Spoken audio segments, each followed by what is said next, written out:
Thanks for listening to Spooky Mountain. I'm Steph. And I'm Jordi, and thanks for joining us for this week's episode of Spooky Mountain. Steph, how you going? I'm good. That's good. I'm vaccinated. Whoa, she's jabbed. She's got the jab. I got the jab. We both got our number one jab now. Number one jab. I'm injured. I feel really shit. sore, but I feel good at the same time. But it's so worth it. Yeah. It's so worth it. All I know is that tonight I'm going to feel a lot better because last night was hell. But I think I can't wait to have a normal sleep tonight. Yeah. But anyway. Yeah, apparently the second jab is heaps better than the first one as well. Yeah. I can't wait for that one. I remember when I had my jab, I literally was waking up like it felt like my bed had like an electric blanket on it because I was so hot and just sweaty. I would get like really cold and really hot. Yeah, it's so strange. Yeah, because my boyfriend got really hot, was just drenched in sweat, but then I woke up last night like shivering, freezing, fully shivering, and I knew it wasn't cold because it never gets cold in our bedroom. It's always like really hot in there, and I was like, something's wrong, Dylan, wake up. And I was like, get me the Panadol, get me the water, and he's like, okay, all right, hold on. And I was like, oh my god. God. When I had my jab, codeine was my best friend. I hope can I say that? Well, yeah, it's fine. I can say it. Codeine was my best friend after my first jab because I was like super, super dizzy. We actually did a recording like not long after I had my first jab, and like I sounded like a crazy person because I was so like dizzy from his jab. It's pretty hardcore stuff. Yeah.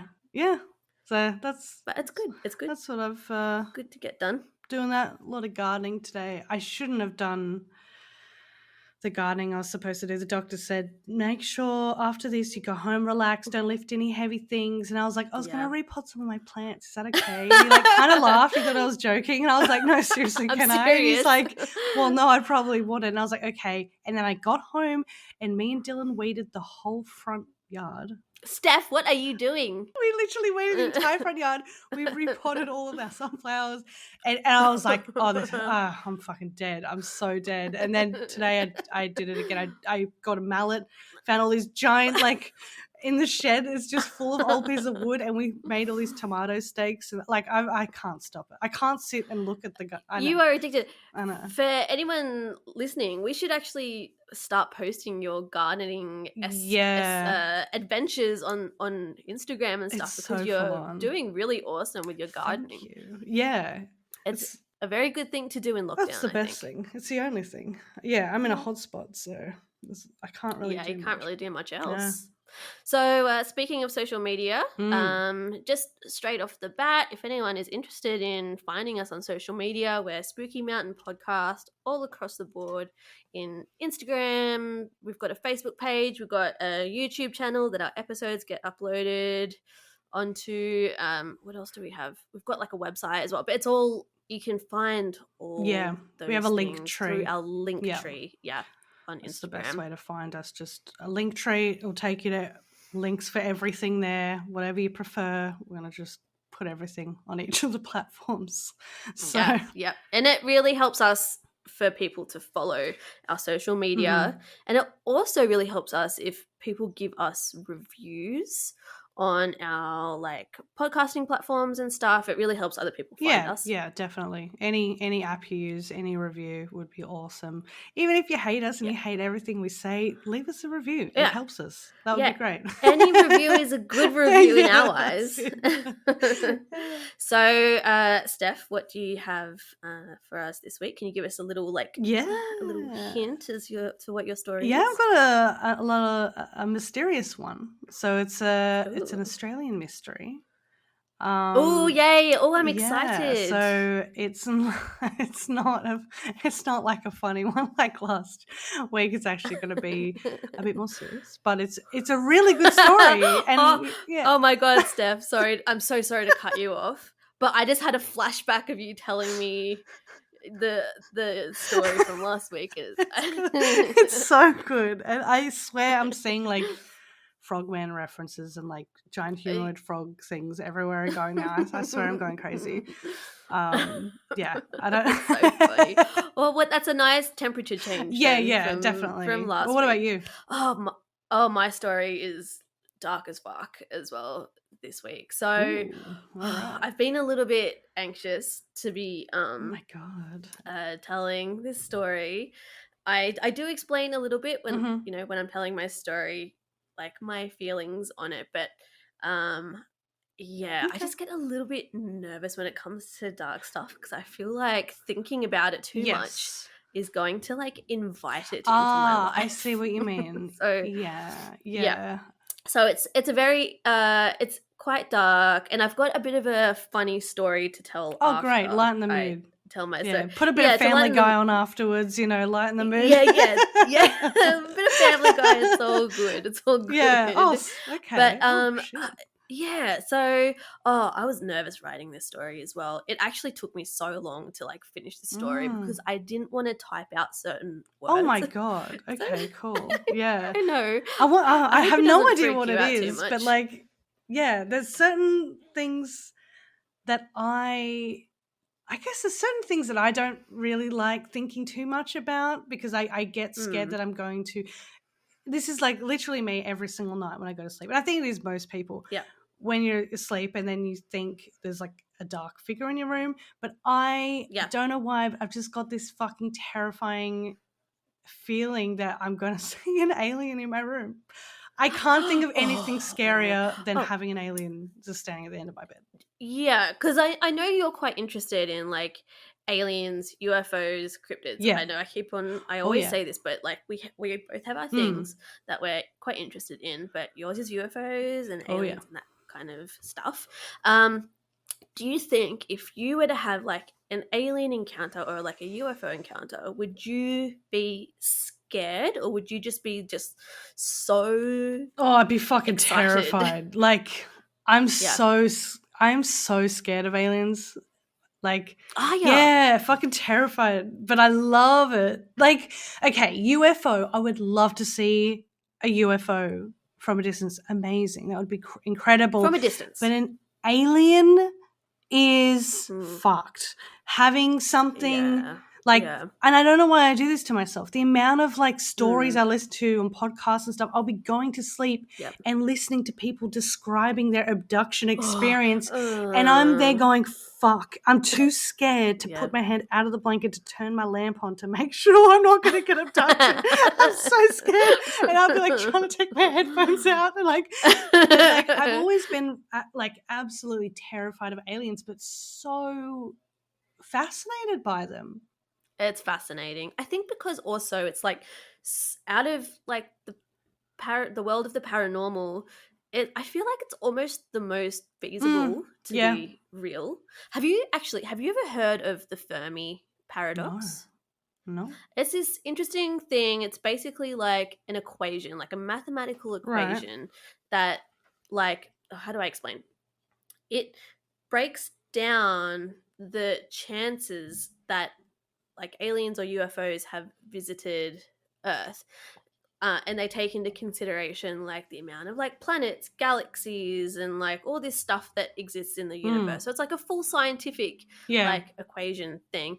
And with like alien, I'm pretty sure they apply the Fermi paradox to like all different situations. But when it comes to like aliens and UFOs, they've come to the conclusion that it's almost certain, like either like, so basically what it is like, why have we not seen aliens? They're already here. Basically, they're already here and we just don't know it, or like we are aliens. We are aliens. It just breaks down like the kind of options. That's of cool. Aliens. Yeah, for sure. It's very, very interesting. I think I would also be terrified if I saw an alien. I would love to see a UFO, but an alien is I mean, scary. I think most people think of the Signs movie and that found footage of like the little fucking cabbage man like scurrying across the. I call him Cabbage Man because it looks like he's made out of cabbage leaves, but that like that always scares me. But Cabbage I've always called him like Cabbage Man. He just and he stops and he looks at them in the party and they're like, oh my god! And with the Spanish kids, I think it is, and they're just like, fuck, that movie's so good. Oh, have you seen? It's called, I think, The Fifth Encounter. Is that what oh my it is? god! The Fifth Encounter. The fourth thing? Are you talking about the fourth encounter? The one with? Or maybe it's. Oh my god! The one with in Canada. Alaska. Yeah, Alaska. Oh, that's so. Alaska. I can't, Jordi. Yeah. That's. You know what? Going back to very first one of movies that have fucked you up. That movie, I have not watched it since. I have not. No way. I'm serious. It affected you. And I tried to watch it.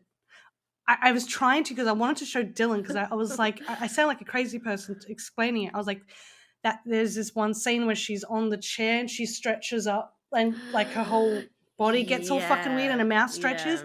There's something about like gaunt features that actually terrifies me. And it's scary. I'm the same. I'm exactly the same. And I couldn't get the image of her face out of my head for like 2 weeks. And I couldn't sleep properly. I was really scared. And wow. It really, and I was so gullible when I watched it that I thought it was real. I thought it was real. And then I remember like must have been like 3 days after or something, and I was telling someone, and they're like, "Oh, Steph," and I was like, "Sweet fuck." Steph. Well, I really I was all in on that movie. I was all in. I was so scared. It is pretty scary though. They really play on a lot of like theories relating to like aliens and UFOs. They're trying to play on the whole Blair Witch thing, you know. I reckon like it's so hard to get that fear level back of thinking that something was real. So props to them because I never really thought I was that gullible, and I was like, this is fucked. Oh my god, they got literal footage of like this guy shooting his entire family. Like I was just like, this is so heavy, man. This is terrifying. Does everyone know about this? Like, why are we talking about this? This should be in the news. I don't get it. You know, I thought the Blair Witch, because I watched that when I was a kid. That came out like early 2000s or like late 90s or something like that. I thought the Blair Witch was I thought it was real because too.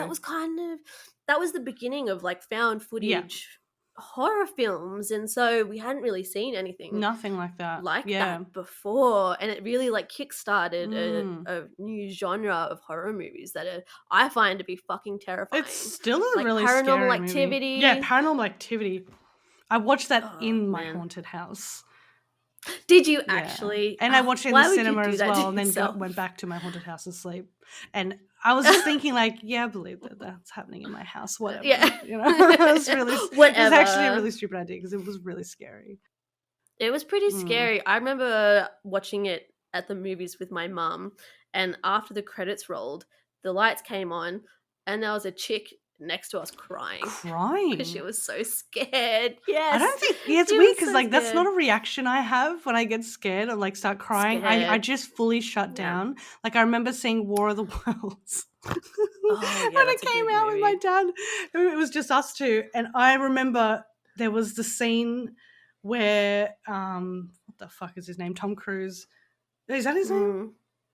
Tom Cruise, Tom he Cruise. was like in the basement, and then that alien thing came through the window and was looking for him. Searching. And I got so scared. And I remember I had this little cap on at the time, and I like slowly lowered it to cover the vision of my eyes.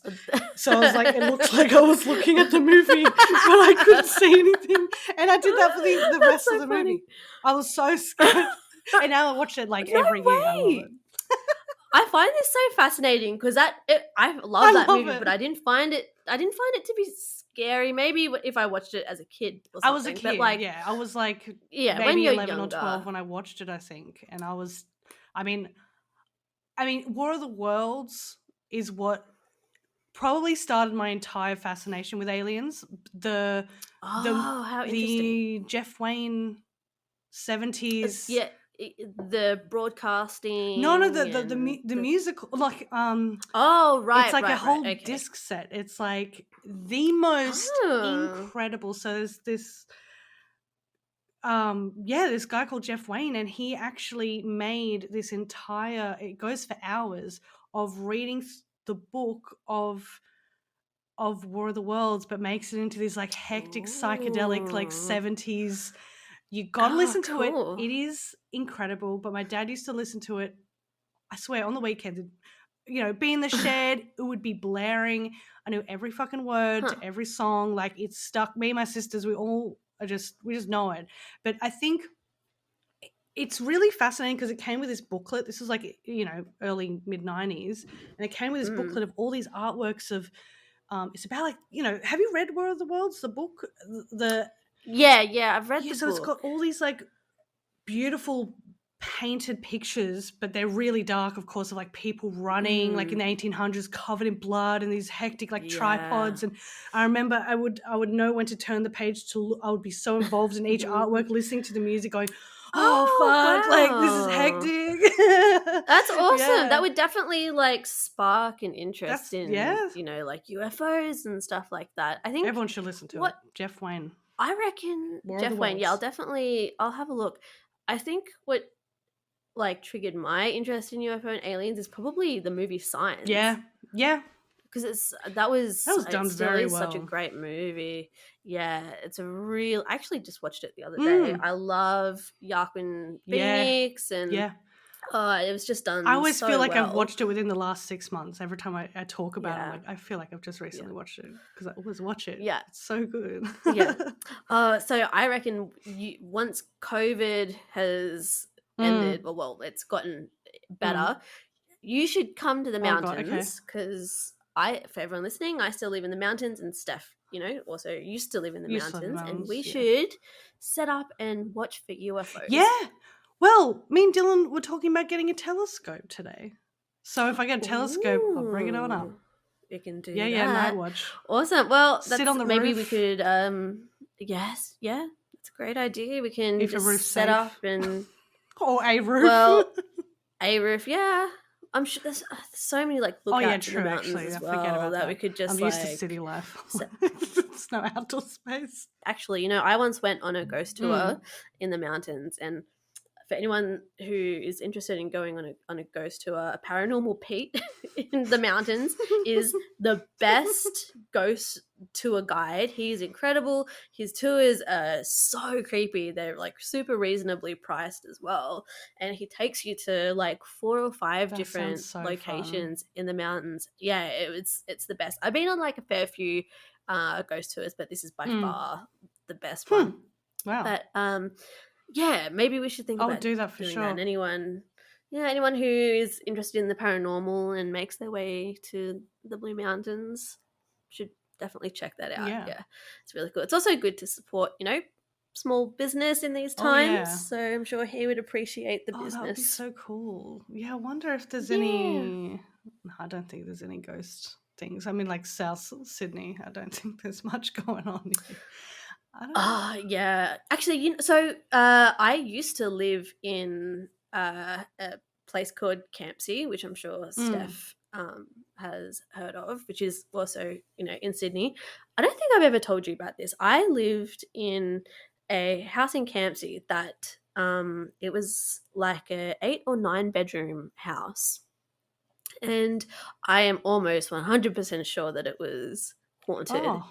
It was the original hospital for the town, and after it was a hospital, it turned into like a women's refuge shelter. But this is like back in the day when if you were a woman in like a women's like refuge or shelter, it really, like, I know it's not good these days, it's not a good situation to be in, but these were in the days where you went if you were like pregnant, out of marriage, or your husband has left you. It's almost kind of like I'm using like air quotes, like disgraced type thing. So it was like a women's refuge, and then before I moved in, it was like a full doctor's surgery, and there was still like x-ray things up on the wall. That's creepy. Super creepy. My bedroom, you could see like the poster marks on the floor from where all the beds were. And how much were you paying a lot to live there?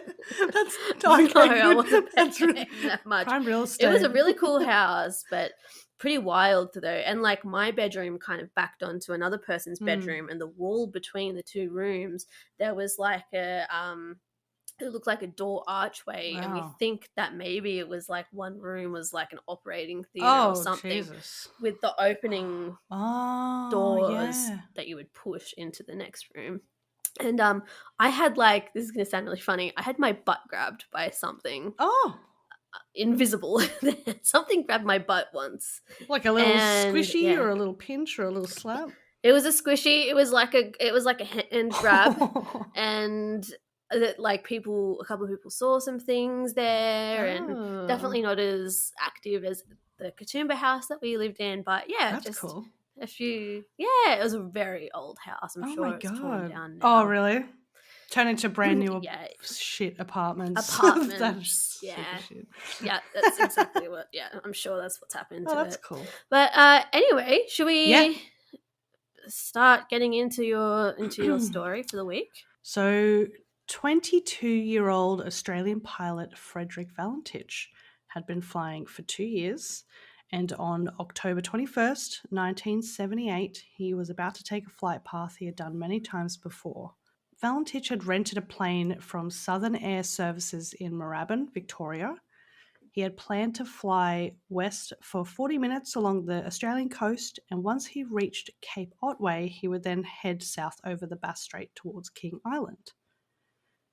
As the sun was setting into the Australian horizon, Valentich took off in a rented Cessna 182 from Moorabbin Airport. The Bass Strait, is famous for its difficult flying conditions, but on this night, the skies were clear and the winds were calm. Valentich was eager to make his destination, where friends awaited, ready to dine on fresh seafood along the water's edge. His aeroplane had been refueled to capacity, enough for 5 hours flying time. At 6:19 p.m. local time, after he had obtained a briefing, he had set off. After the takeoff, Valentich established radio contact with Melbourne Flight Service.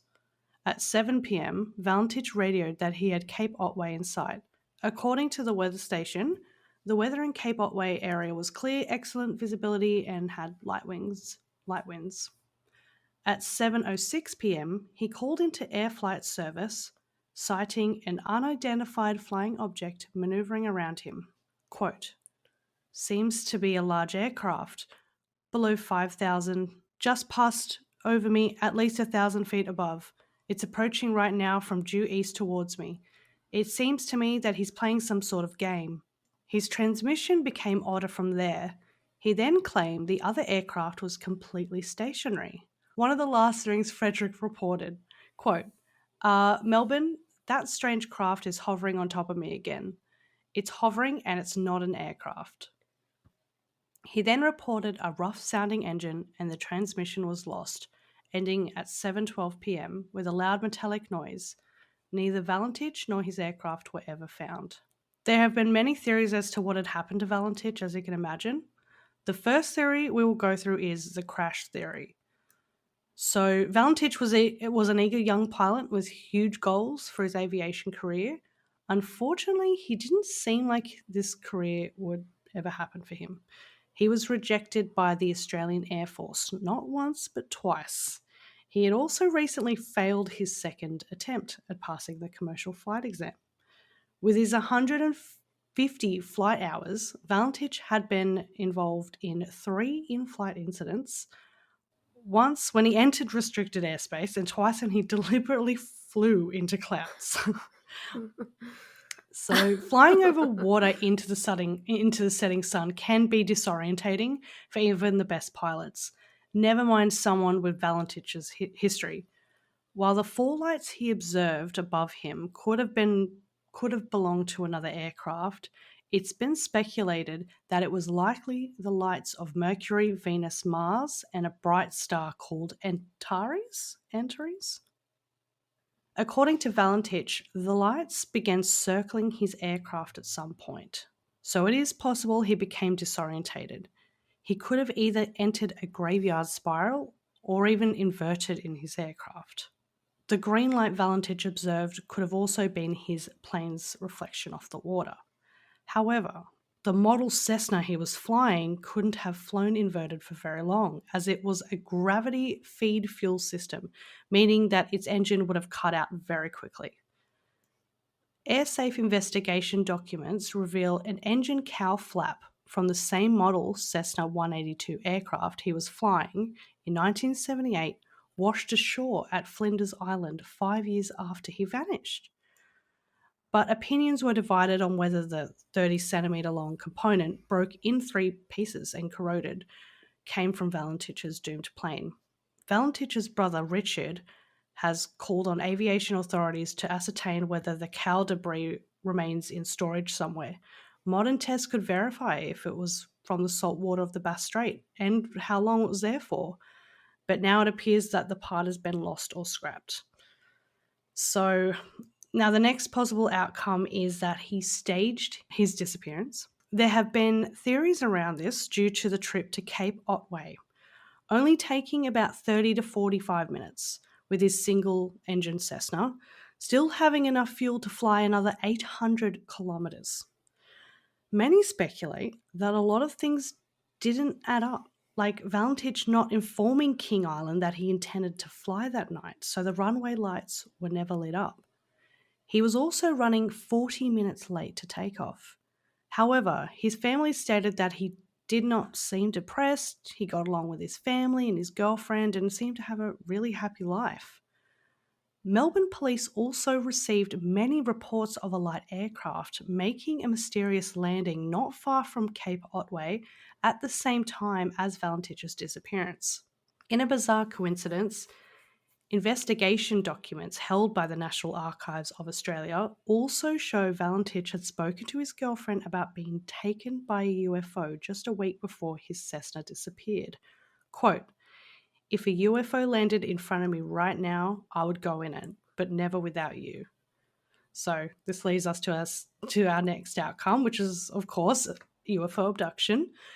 Valentich told Melbourne Air Traffic Control he was being followed by a long metallic unidentified aircraft with 4 bright lights which at the time moved at high speed or orbited above his plane, before reporting his engine was failing. Nothing further was ever heard from him. An intensive sea search at the time found no trace of the plane or 20-year-old Valentich, who months earlier had accessed confidential Royal Australian Air Force reports about UFO sightings. Conclusions that the young pilot, who was apparently fascinated with aliens, faked his own UFO abduction or crashed into Bass Strait as a result of disorientation are still rejected by the Valentich family and those who know him well. The official Department of Transport investigation report listed a number of hypotheses, including UFO intervention, disorientation, hoaxes, including a controlled landing on the sea and escape, a landing in a remote location, or a crash in which the wreckage has simply not been found. Steve Roby, the air traffic controller who spoke to Valentich on that fateful evening, believes this is still an open case. Roby said he was in a unique position to judge Valentich's mental state at the time and got to know his family in the years after as decent, sensible people. There was nothing in what Valentich said over the radio to Roby at Melbourne Air Traffic Control which indicated a hoax or disorientation and loss of bearings. Quote, "He sounded genuine when he was talking to me." Roby said NASA analysts had analysed the audio transcript and found Valentich to be under genuine stress. Conversely, a dot assessment of the audio said Valentich's voice recording appeared to remain matter of fact. Roby doesn't believe Valentich was confusing the lights he saw with bright stars or a meteorite shower, or that he was somehow inverted and seeing reflections off the water or the Otway Lighthouse. Quote, "He suffered disorientation and crashed into the water. You think they would have found a lot of debris. Surely they would have found something during those intense searches, oil or something."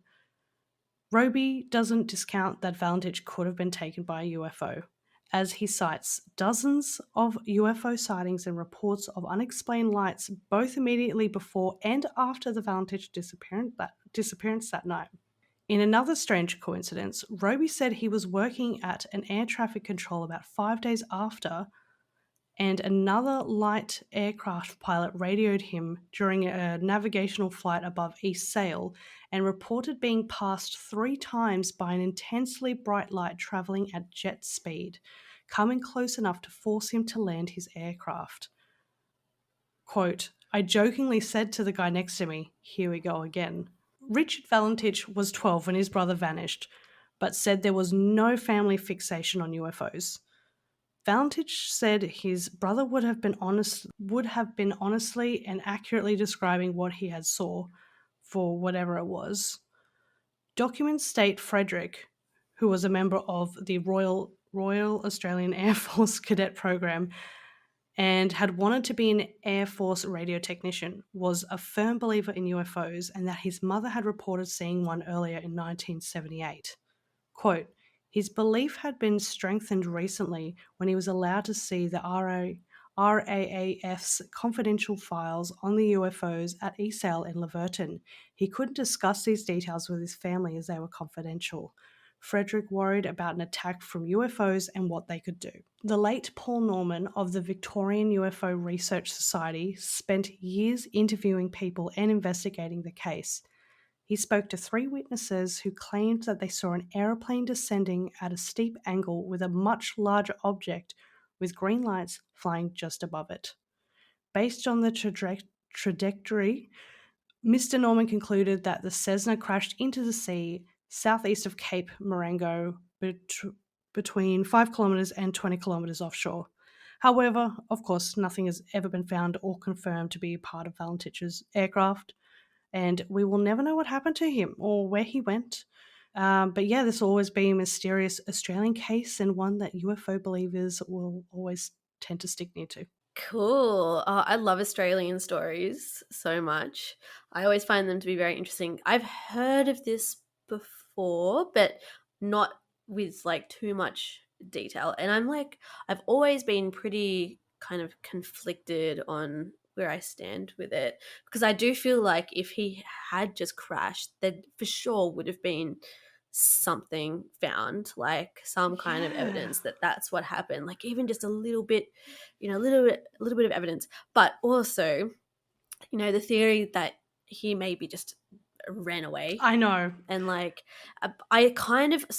don't want to sound offensive or anything, but just from the details we have, he didn't sound like the most responsible person in terms of like his flying and stuff. And I just don't to be able to run away and never be found by anyone takes a lot of energy. So I don't feel like I don't know, this could be just really mean. I just don't feel like he would have had it in him to be able to pull that off. I feel like he just had a general interest in UFOs, like most people probably would have at the time, because it was everywhere in the 70s. But I think, as interesting as it is, and, all the cases and lots of lights that people have seen, I don't discount that. But, yeah, I think I'm thinking more of the fact that he's probably just escaped, considering that the tank was completely filled for just a short flight.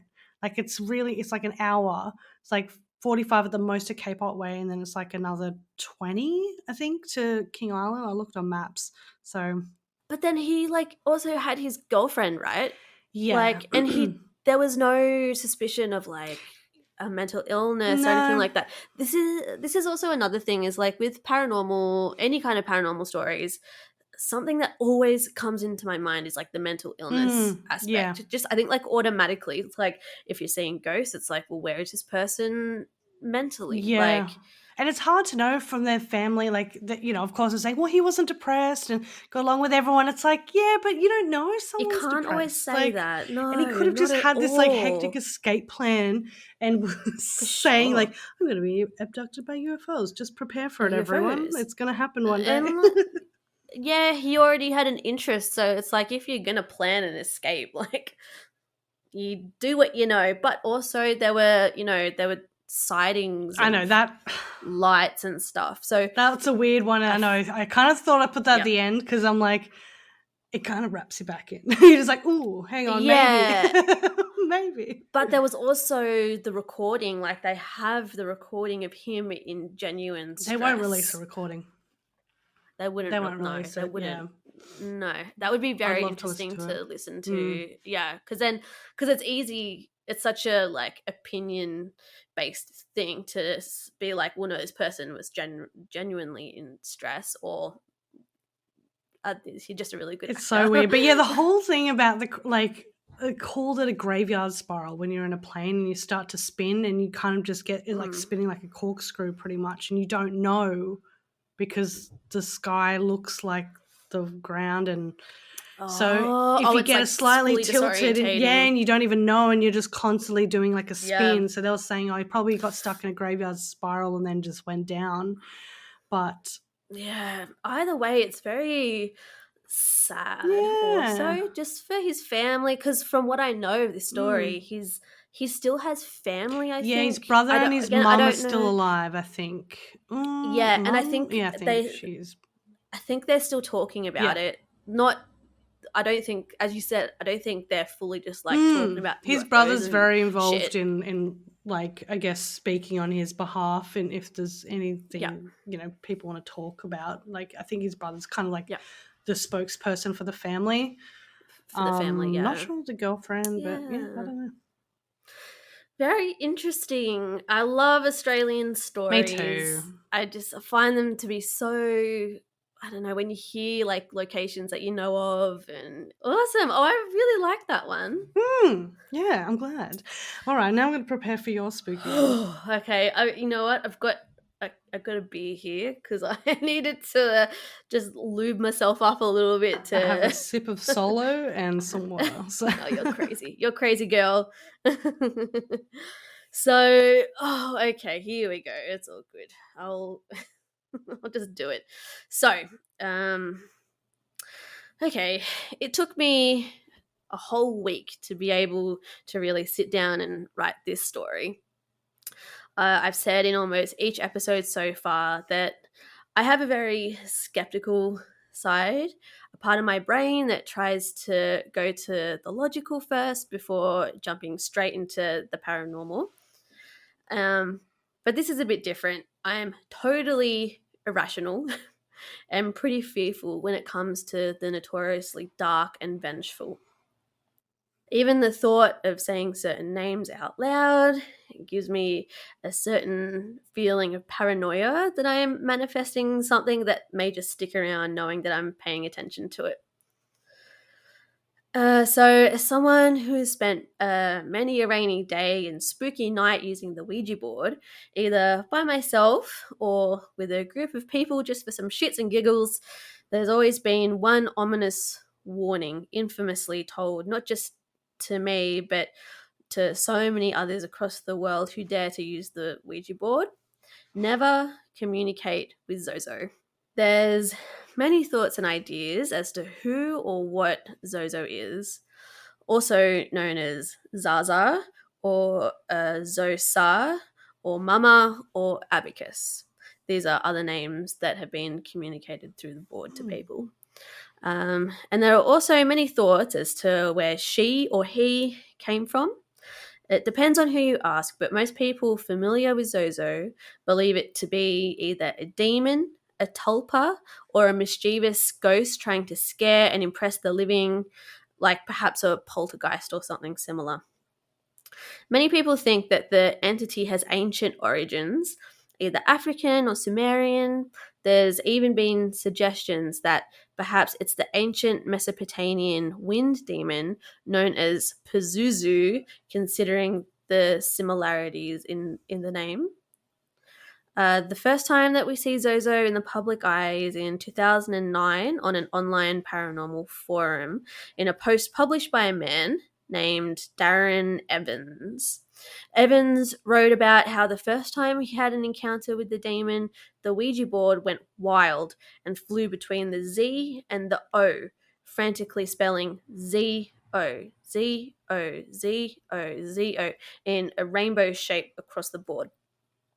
This is an extremely common characteristic that has been reported by hundreds of people who claim they have encountered the demon. Evans reported also that Zozo repeatedly said words in what seemed to Evans to be either Latin or Hebrew. Again, this is a similar claim that many would make with their own encounters. This post that Evans made really gained a lot of traction, and for a good reason. Even at that time, in 2009, he wasn't the only person who claimed to have been attacked by Zozo, the demon. A huge amount of people resonated with what he had described, each explaining their own similar experience, many expressing their surprise that there were so many others who had communicated with the same entity and also experienced the same phenomena while communicating with it. After Evans made his post, he delved further and further into the world of Zozo, perhaps too far, as he reportedly had a full mental breakdown after what he experienced. And he now actually runs a blog warning people of the dangers of the Ouija board, as well as attempting to contact Zozo. The stories of encounters with the demon are all pretty eerily similar. Someone or a group of people will sit down to use the Ouija board, a spirit talking app, or even to do some automatic writing. They will begin contact with the spirit. Initially, what seems like the spirit of a lost family member or a friend, usually giving extremely accurate details on that loved one's life, before the communication starts to turn more sinister and dark. Zozo is a cruel, sadistic demon who will prey on your insecurities and deepest fears. It often delights in telling people they will die soon, and it is often just brutally misogynistic, obviously reveling in the anguish it causes women by being sexually explicit towards them. It loves to pretend it is more innocent entities, often mimicking a little boy or a little girl, or even at times pretending it is 3 different spirits at one time. Another frequently reported occurrence, after having made connection with the demon, is seeing dark shadows lurking over your shoulder or moving in the corner of your eye. You might feel an all-encompassing and sudden sensation of dread, despair, hopelessness, depression, anger, or anxiety. Those are all the immediate indicators that you have experienced the demon, but many also say that there are also long-term ramifications of meeting this entity. As one person stated on Reddit, Zozo is a poltergeist that subtly sticks to you and makes your life turn to shit without you knowing it. I've met Zozo. Not good. When researching this topic, I found post after post of people claiming that the entity is the cause behind their lives being turned upside down. Perhaps this is just irresponsible blaming for people not taking responsibility for the choices that they make, but considering it is a common theme, it is really something to think about. One of the most well-known cases that is thought to have possibly been caused by Zozo is the Enfield poltergeist. Not to go too far into this story, as it could be a whole episode on its own, but the Enfield poltergeist was a well-known claim of supernatural activity in a house in England, much of which was caught on film by a camera crew recording a documentary on the family who lived there. It is thought that one of the children contacted something sinister on a Ouija board that was brought into the house, and this is what caused the intense poltergeist activity. Another case that is very much thought to be at the hands of Zozo is the exorcism of Roland Doe. In the late 1940s America, priests of the Roman Catholic Church performed a series of exorcisms on an anonymous boy who was documented under the pseudonym Roland Doe. The 14-year-old boy was the alleged victim of a demonic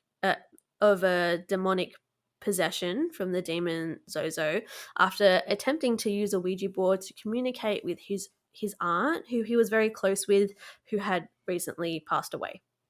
The events that transpired were recorded, again, by another attending priest. Though these recordings aren't available online, apparently they capture the boy breaking one of the priest's noses while the words hell and evil appeared in welts on Doe's chest. This event was actually the original story that William Peter Blatty's novel The Exorcist was based upon. Other than the Exorcist novel and then the Exorcist movie, there's been numerous pieces of media created based on the legend of Zozo. One of the most interesting of these is a non-fiction book written in 2017 by Tim Woods and Selena Summers called Stalked by Zozo. The two conducted their own experiment where Wood attempted to contact the demon every night for a month. While Woods was a believer of the entity and just the paranormal in general, Summers was not, and is a self-professed skeptic, believing Zozo only to be a complete myth. Well, that's what she believed until this point anyway.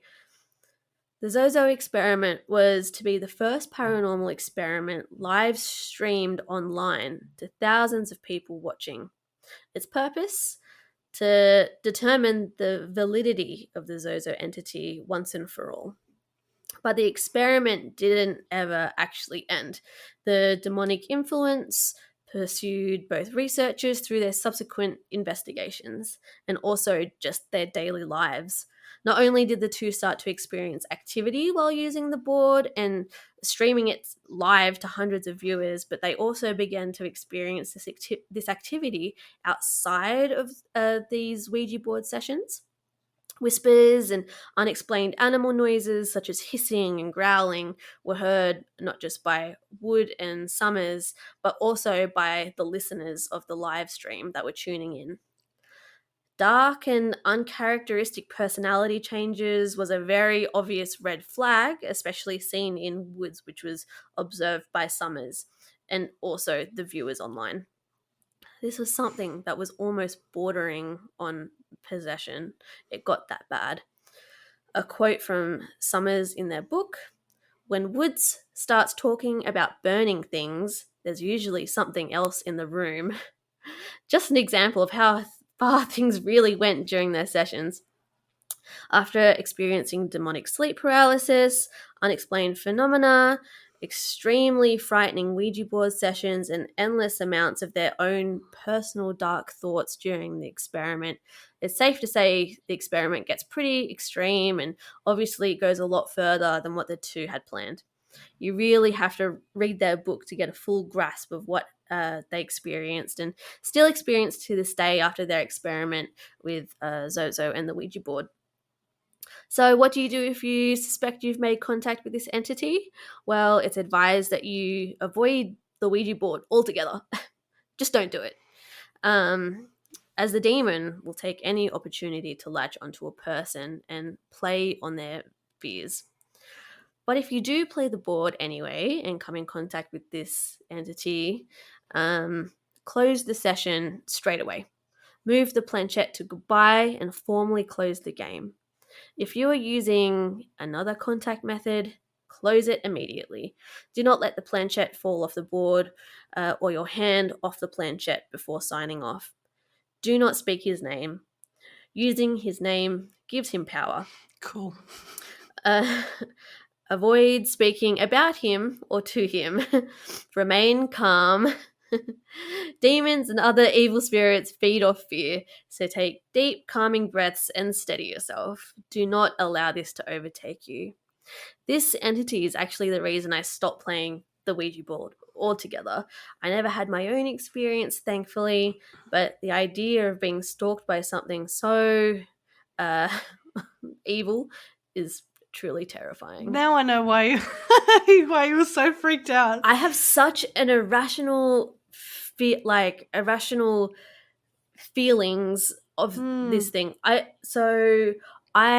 have this irrational thing in my head that saying its name is somehow gonna attract it to me. And so in my story, when I was researching it and typing it out, I never you would have never said it. I didn't even typing it out. I put Z***. Oh, so really? right now is the first time that I've said it out loud. So God. now I'm Oh, okay. I think I need to call you in the morning to make sure you're alive. Checking. That's terrifying. And those people are very brave for like attempting every night to try and get in contact with it. Yeah. That is unbelievable. Yeah, and like it's why? kind of become like, I want to use the term urban legend because, or like internet urban legend, because everyone kind of knows about this thing now and it's become kind of infamous. But what's really interesting is that, like, I kind of touched upon it in my, just then, but so this guy like Darren Evans, he reached out to the online world and was like, oh, there's this like entity that I've come in contact with. And like so many other people were just like, holy shit, we've had the exact same experience with the same name coming through like the Ouija board, and it's always been really dark and not good. And so, and that's kind of when it came out that there's this like common experience. And there's hundreds of because I haven't like that Enfield case. I mean, we one of us has to do it. Totally. It's so fascinating. But like, this is the word Zozo to me is new. Like, I know what you're talking about. Yeah. Now, fucking, why did I say it? I know. I've actually got, so the story that I want to tell you is quite funny. Yeah. Oh, that's right. The light refresher. Please. Yeah, the light. Okay. So I don't even know if you know this, let alone really anyone listening. But I have very low range Tourette's, right? So something just scared me. Okay, so I have very low range Tourette's, and so I have pretty minor tics. Nothing like swearing out loud and like, violently hitting myself. But so basically, it would have been maybe 3 years ago. My partner had to go away a lot for his work, and so I was here in my house like 24/7 alone. And I don't know how it happened, but I developed this tic when he was away for work, where I would be alone. It would be like nighttime, pitch black. This is before I gave birth to my daughter, so I was the only one in the house. Developed this tic where I'd be like laying in bed trying to sleep, and I had to my tic was I had to say out loud, Zozo, because I knew I was so fucking scared of it. What? And I would be awake until like 7 a.m. because I would scare myself every night, because I have this thing in my head that I know that if I say it, it makes me kind of freak out, and my tick brain just knew that I didn't want to do it, and I was so scared of it. So I'd be laying there already kind of creeped out, because I'm a bit of a puss when it comes to shit like this. How long were you doing that for? Months. I was doing it for months. I would, and because I don't know. This is generally how tics work, is that like, it's almost like your brain knows that you just don't want to do this thing. And so it absolutely just has to happen. So I'd be laying there totally just already scared shitless, because I feel like all these other nights laying there being like, Zozo has attracted something into my house. I've never thought of Tourette's in that way. Like, I know. I mean, I feel like I'm a little bit informed on, like, I know it's kind of comes from like the back of your brain and like socially inappropriate things. You're like, oh, I shouldn't say that to that person, and then you're saying that to them, and but your fears, like, that is something that is really. I'm so glad. That's like back when you're 12 years old saying, Candyman, it's Candyman. Exactly the same. Every time in front of a mirror. Oh my god. I'm glad it doesn't. Maybe I shouldn't think about it too much, because it might this tic might come back. But it's definitely one of the worst, because usually my tics are very, like, I can hide my tics from, because it's I've never even noticed. Super low key. It's just like a lot of physical stuff that I can kind of just like hide, and little coughs and stuff like that. And this is really, I think, the first like verbal tic that I ever had, and it was a really scary one. That's the worst That's the worst. It was the worst. That's bad. Yeah. That's funny, but it's I mean, look, if you haven't seen it by now, I think. Yeah, well, exactly. I feel like I really broke through a barrier writing this story because we had a little bit longer than usual with this episode to write what we're gonna do for this episode, and I really just left it to the last minute because I was so scared of like paying this thing attention.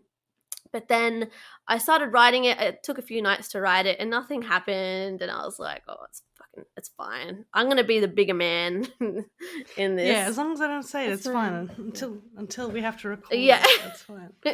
Oh my god. Yeah, it's a bit of a darker cool.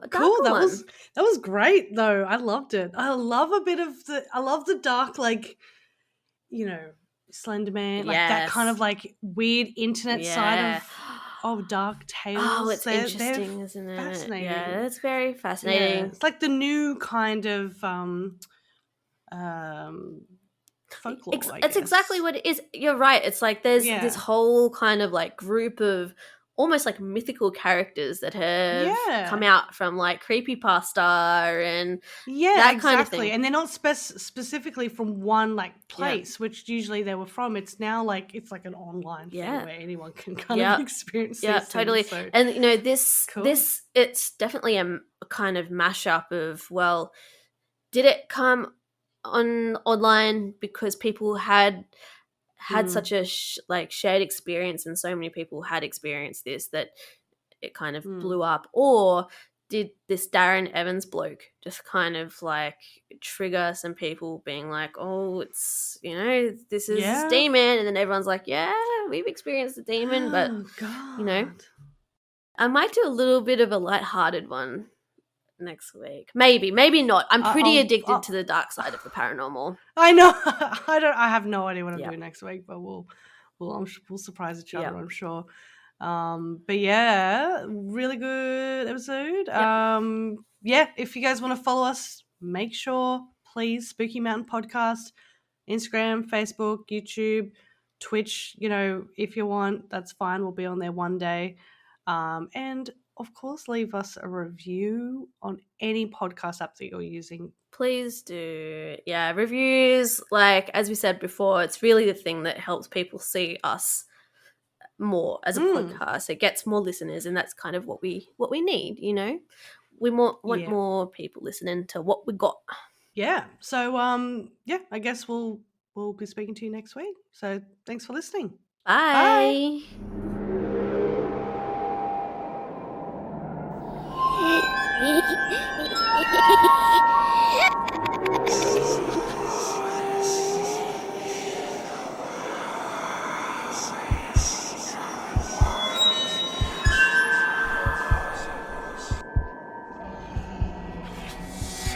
This episode of Spooky Mountain was created and recorded on land of the original custodians, the Gundungurra and Bidjigal people.